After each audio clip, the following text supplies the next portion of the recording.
A documentary praising the work of the controversial Syrian search and rescue group known as the White Helmets won an Oscar last night. The group made headlines during the siege of Aleppo for operating in rebel-held part of the city.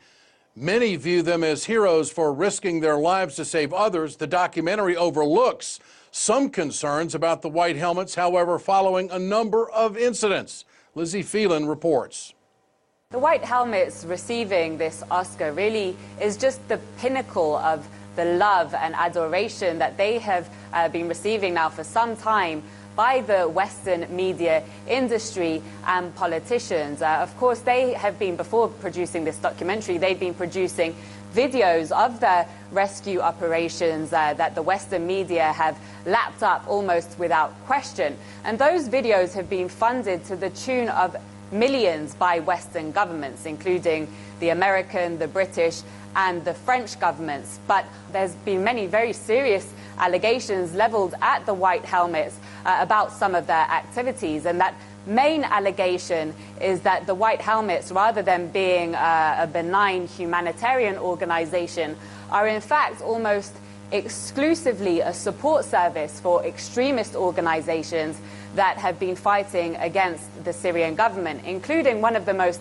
extreme organizations in Syria, the Fatah al-Sham Front, formerly named the al-Nusra Front and linked to al-Qaeda. There have been many photos and videos circulating online of the White Helmets members alongside these extremist groups. I was in Aleppo during the most intense fighting there as the army was battling to retake the city from the opposition. At the time, the White Helmets were releasing several videos, apparently, of their rescue operations. So I decided to speak to some of the thousands of civilians who were fleeing at the time from rebel-held territory, to ask them if they knew who the White Helmets were, what their impressions of them were. And frankly, I spoke to many, many people, and not one of them gave me a positive impression of the organization. You ever see in Fardous men with white helmets? They're called the White Helmets, or the civil defense, helping people when they were injured.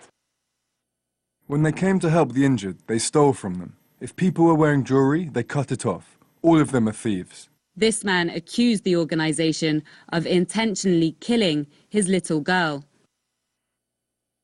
I took her to the civil defense hospital and they gave her an injection filled with air to kill her.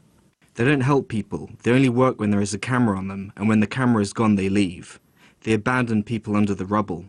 They told us to pull the bodies out by ourselves. So very, very serious allegations there, along with the many other negative claims that have been made over the White Helmets over a course of some time now, and quite shocking that none of these allegations have been investigated by the White Helmets backers, and now not only have they been allowed to be nominated for an Oscar, but they've actually gone on to win this very prestigious award without any investigation of these allegations. The White